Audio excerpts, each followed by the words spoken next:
90 days में military school सैनिक school की तैयारी कैसे करें, कैसे होगा सिलेक्शन आरएमएस एंड सैनिक में, how to crack RMS and Sainik schools exam.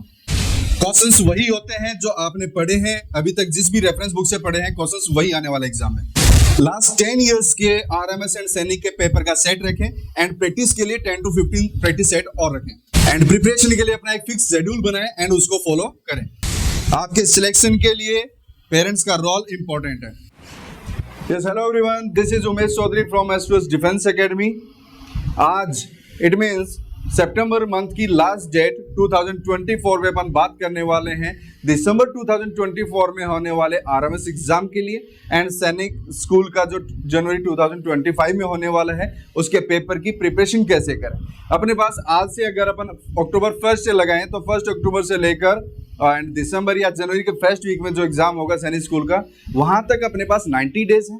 In 90 days में हम अपने आप को कैसे प्रिपेयर करें, इन 90 डेज में हम कैसे तैयार करें अपने आप को आरएमएस और सैनिक के लिए, कैसे फाइट करने के लिए अपन रेडी हो सकते हैं, उस पर अपन बात करने वाले हैं। आइए आइए इसको अपन 4 स्टेप्स में समझते हैं।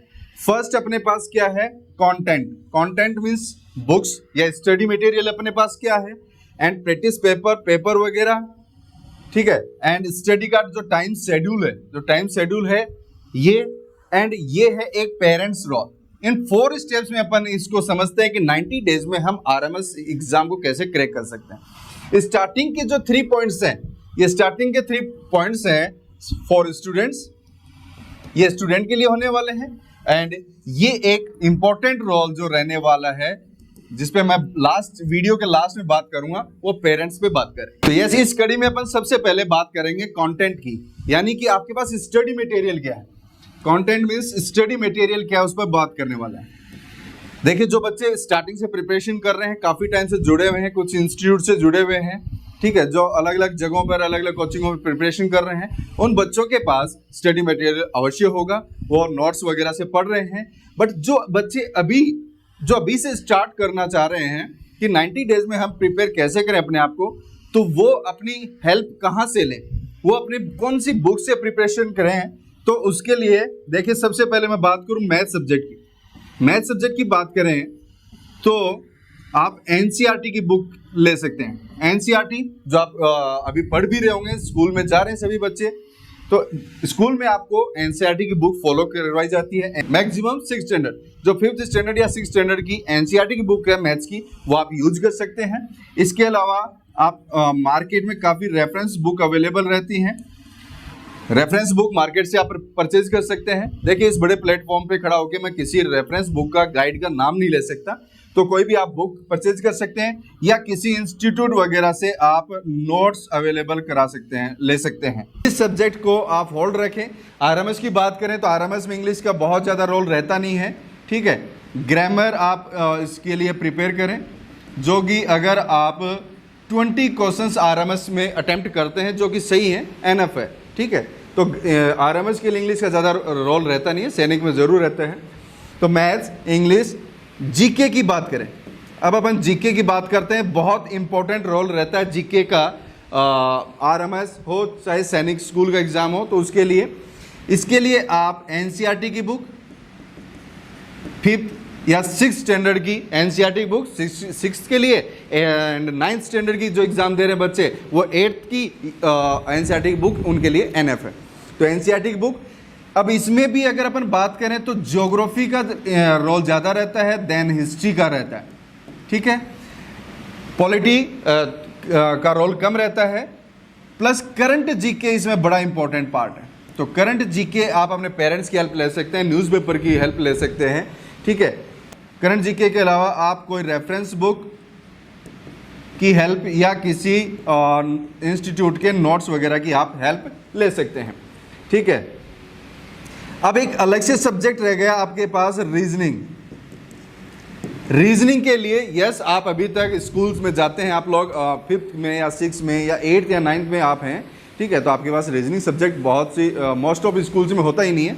तो रीजनिंग के लिए आपको मार्केट की किसी भी बुक की हेल्प लेनी होगी, या कोई आप प्रैक्टिस सेट आप ले सकते हैं।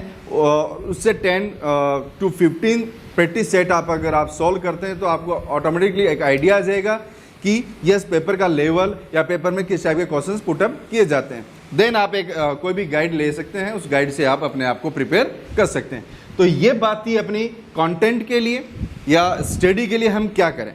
स्टडी मटेरियल एनफ नहीं है, उसके लिए आपको प्रैक्टिस करनी होगी। देखिए, आप कोई भी गाइड ले लो, कोई भी रेफरेंस बुक ले लो, चाहे वो एनसीईआरटी बुक हो, चाहे किसी इंस्टीट्यूट के आप नोट्स फॉलो करते हो, क्वेश्चंस वही आने वाले हैं जो आपने पढ़े हैं। मेरी बात को ध्यान से देखिएगा, सुनिएगा, क्वेश्चंस वही आने वाले हैं जो अभी तक आपने पढ़े हैं। सिलेक्शन किस बच्चे का होगा? सिलेक्शन उस बच्चे का होगा जिसने उन क्वेश्चंस की ज्यादा से ज्यादा प्रैक्टिस की है। जो बच्चा बार बार प्रैक्टिस कर रहा है वो बच्चा सिलेक्ट होगा। जो बच्चा सिर्फ एक फॉर्मेलिटीज के लिए या उनको रटने पे फोकस कर रहा है, रटने पे फोकस मत करो, प्रैक्टिस पे फोकस करो।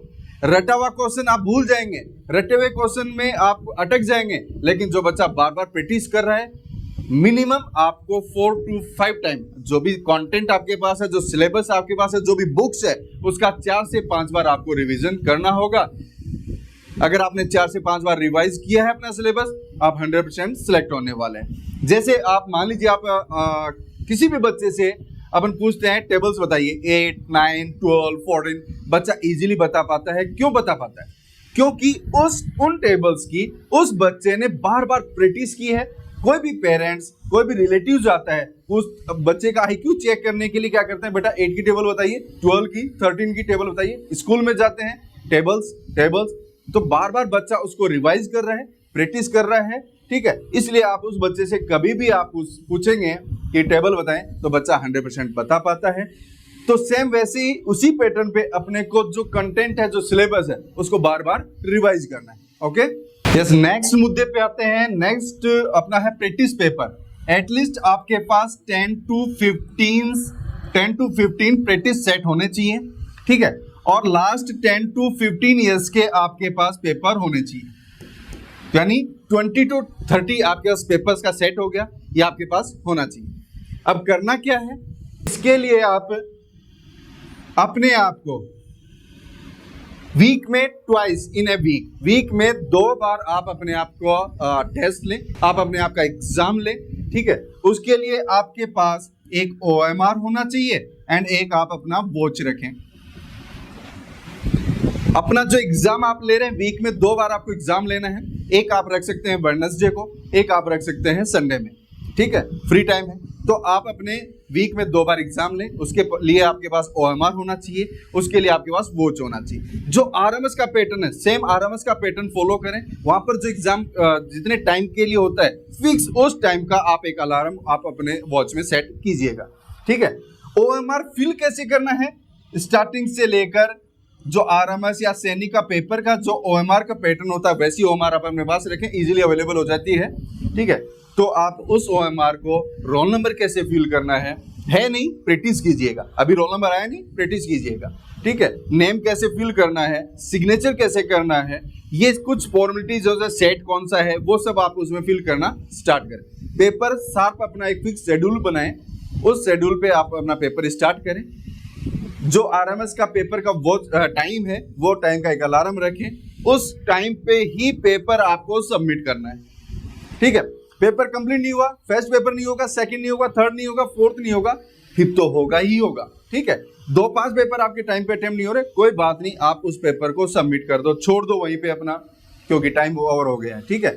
उसके बाद आप देखें कि फर्स्ट पेपर में मेरे से क्या मिस्टेक हुई, कितने टाइम का मेरे पास कमी रही है, सेकंड में कितना रही है, थर्ड में कितनी, उसको इंप्रूव करते जाएं, प्रैक्टिस करते जाएं, ठीक है। तो इस प्रकार 4-5 पेपर देने के बाद, 4-5-6 पेपर देने के बाद आपकी एक्यूरेसी बिल्कुल सटीक हो जाएगी, सही हो जाएगी, ठीक है। अब 10 मिनट का ब्रेक लें। ब्रेक लेने के बाद अपने आपके जो पेपर आपने दिया है, उस पेपर को चेक कीजिएगा कि मेरा कितना पेपर सही गया है, कौन सा क्वेश्चंस मैंने मिस्टेक किया है, कौन से क्वेश्चन में मैंने सिली मिस्टेक किया है। ये तो मुझे बहुत इजीली आ रहा था, बट मेरे से गलत कैसे हो गया, ठीक है। उस पर वर्कआउट कीजिएगा और डिसाइड कीजिएगा कि नेक्स्ट पेपर में मैं ये मिस्टेक रिपीट नहीं करूंगा। अगर आप वो रिपीट नहीं कर रहे हैं मिस्टेक्स, आप अपना पेपर की 100% एक्यूरेसी की तरफ जा रहे हैं, ठीक है। अगर आपका पेपर बहुत अच्छा गया है, आपका स्कोर अच्छा आ रहा है, जो आपको सिलेक्शन के लिए चाहिए होता है, अगर उस स्कोर के नियर बाई आप जा रहे हैं, आप अपने आप को अप्रिशिएट कीजिएगा बेटा, आप अपने आप को अप्रिशिएट कीजिएगा। अपने आप में कॉन्फिडेंस बिल्डअप कीजिएगा कि yes I can do better, मैं और बेटर करूंगा और यस मैं पेपर को अटेम्प्ट कर सकता हूं, पेपर को क्रैक कर सकता हूं। आप अपने आप की पीठ थपथपाइएगा, आप अपने आप को अप्रिशिएट कीजिएगा और यस मैं पेपर नेक्स्ट होने वाला आरएमएस का सैनिक का पेपर मैं 100% क्रैक करने वाला। ओके, नेक्स्ट अपन बात कर रहे हैं स्टडी टाइम कि अपने स्टडी के लिए कितना टाइम चाहिए, रिवीजन कैसे करें।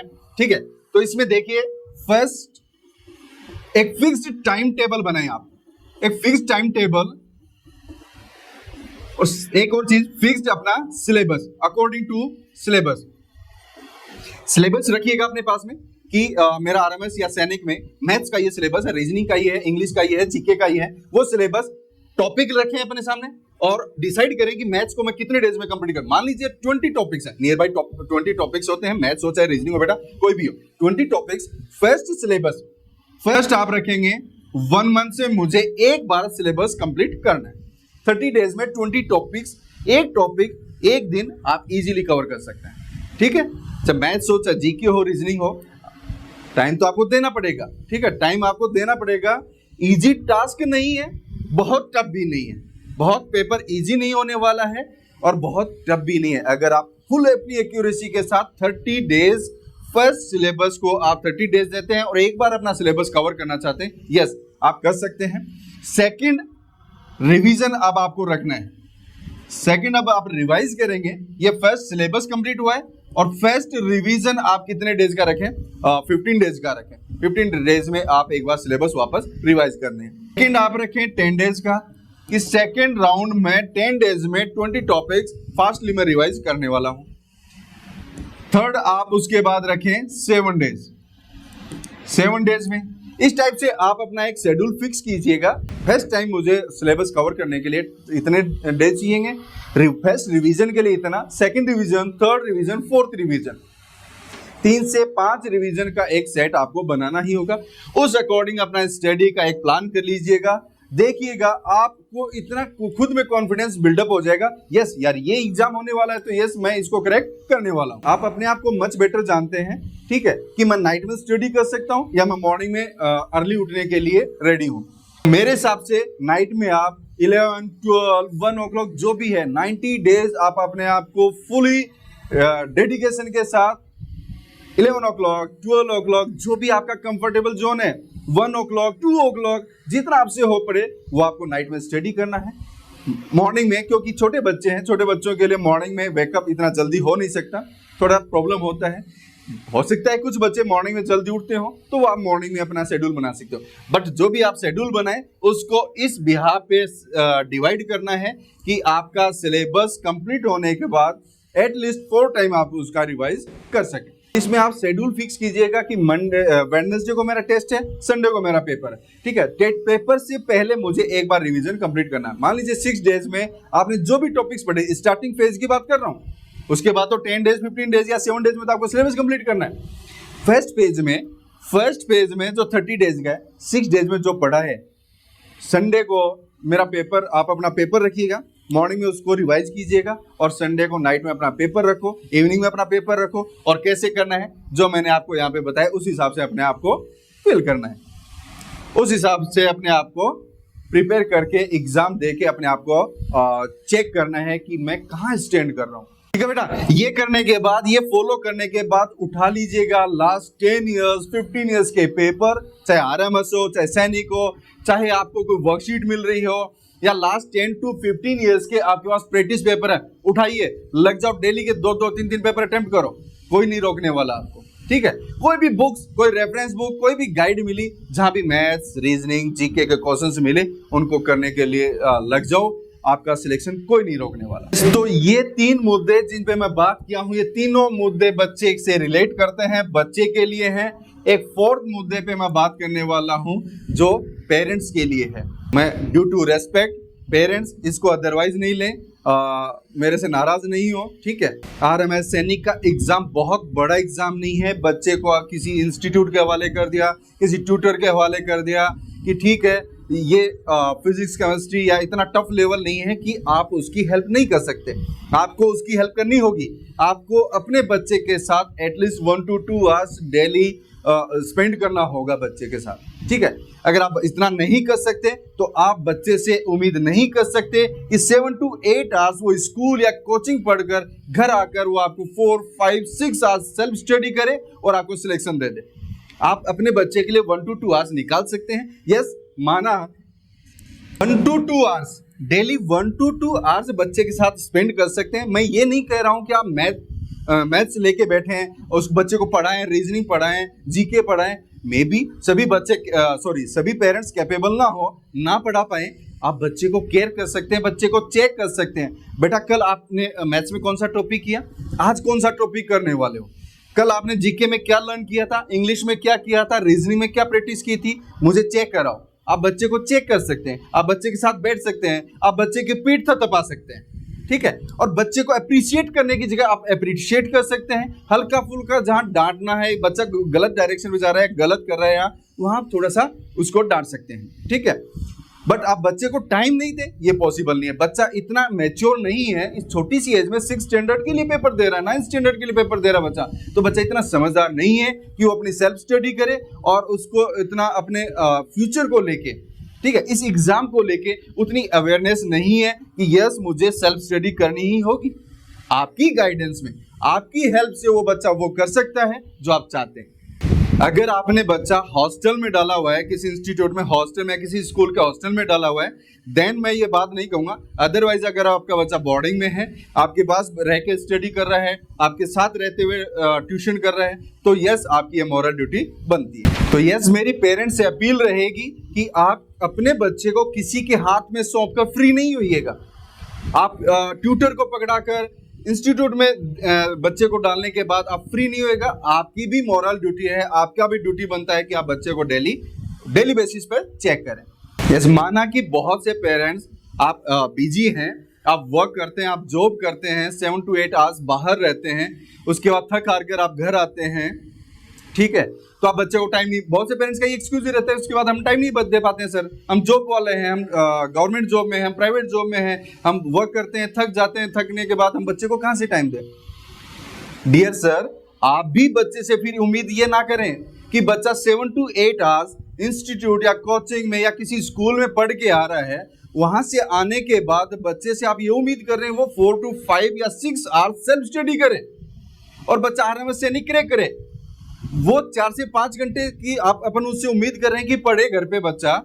आप 1 to 2 आवर्स बच्चे के पास नहीं बैठ सकते। आप बच्चा आपके लिए इतने करे, आप बच्चे के लिए 1 to 2 आवर्स के लिए मोबाइल ड्रॉप नहीं कर सकते। अपन मोबाइल नहीं छोड़ सकते बच्चे के लिए। बच्चे ने अपने साथ वाले जब वो दोस्त खेलते हुए देखता है ना, उसके साथ के बच्चे खेल रहे हैं, टीवी वॉच कर रहे हैं, मोबाइल्स में लगे हुए हैं, आपका बच्चा सेल्फ स्टडी कर रहा है, आपका बच्चा आरएमएस के पेपर सॉल्व कर रहा है, क्वेश्चन सॉल्व कर रहा है, स्टडी कर रहा है, आपकी भी ड्यूटी बनती है उस मोबाइल को या जो भी काम आप घर पे आने के बाद लगे हुए हैं, टीवी में लगे हुए हैं, उसको छोड़ना होगा 90 डेज के लिए। बच्चे के एग्जाम तक आपको ये सेक्रीफाइस करना होगा। बच्चा कर रहा है, आपको भी करना होगा। 90 डेज आप उस बच्चे के हिसाब से अपने आप की दिनचर्या, आप अपने आप का रूटीन सेट कीजिएगा, ठीक है। उस बच्चे की हेल्प करो, उसको वर्कशीट सोल्व करवा सकते हैं, आप उसको वर्कशीट दे सकते हैं, बेटा ये वर्कशीट आपको डेली करनी है, इतने क्वेश्चंस मैथ्स में करने हैं, ठीक है। बच्चे ने जो मैं अभी बताया कि वीक में 2 बार बच्चा एग्जाम लेगा खुद का, वेडनेसडे और संडे को, आप उसका ओमआर चेक कर दीजिएगा, ठीक है। आप उसको क्वेश्चंस अच्छे जा रहे हैं, अच्छा पेपर करा, आप उसको अप्रिशिएट कीजिएगा। एटलीस्ट उसके पास बच्चे के साथ आपको 1 से 2 घंटे अगले आने वाले 90 डेज के लिए कृपया उसके साथ बैठिएगा। देखिए आपका बच्चा क्या करके दिखा देगा आपको। डियर सर और मैम, अगर आप बच्चे को, अपने बच्चे के लिए टाइम नहीं निकाल सकते, आप अपने बच्चे के लिए इतने सेक्रीफाइस नहीं कर सकते, आप दूसरे से उम्मीद करना छोड़ें। अपन दूसरे से उम्मीद नहीं कर सकते, ठीक है।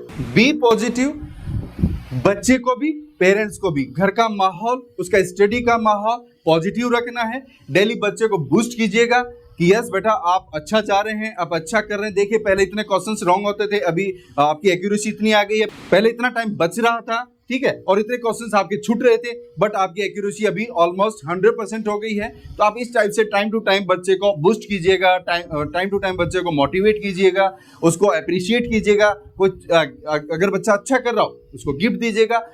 एट ए टाइम एग्जाम तक बच्चे को पॉजिटिव रखें और एग्जाम सेंटर पे जाते हुए भी बच्चे को पॉजिटिव माहौल के साथ भेजिएगा। देखिएगा वो बच्चा आपके लिए 100% अच्छा रिजल्ट लेकर आने वाला है। मैंने बात किया है आपसे 4 पॉइंट्स पे।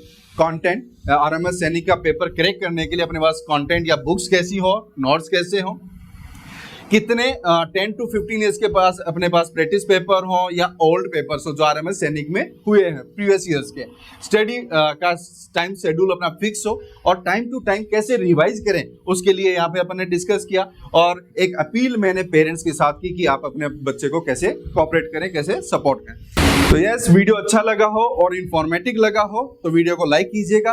अगर आप चैनल पे नए हैं तो चैनल सब्सक्राइब कीजिएगा। जुड़े रहिए हमारे साथ ऐसे ही। जय हिंद, जय भारत।